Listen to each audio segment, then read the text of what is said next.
பொறுத்துக. இது பார்த்தீங்கன்னா 2023 NMMSல கேட்ட சேட் கொஸ்டின். சமூக அறிவியல் பகுதியிலேருந்து கேட்ட கொஸ்டின் பார்க்கலாம். இப்போ பார்த்தீங்கன்னா முதல் பெண் ஆளுநர் யார் அப்படின்னா நமக்கு சரோஜினி நாயுடு. இது ஏ. அடுத்து பார்த்தீங்கன்னா முதல் பெண் பிரதமர் யாருன்னா இந்திரா காந்தி. இது பி.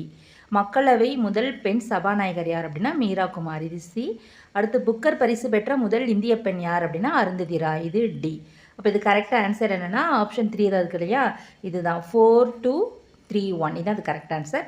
அடுத்த கொஸ்டின் பார்த்தீங்கன்னா இந்திய அரசியலமைப்பின் சட்டத்திட்டத்தின்படி இந்திய குடிமக்களுக்கான அடிப்படை கடமைகள் வரையறுக்கப்பட்டுள்ளன. இது எத்தனாவது சட்டத்திருத்தம் அப்படின்னா இதுக்கு ஆன்சர் 42வது சட்டத்திருத்தம்.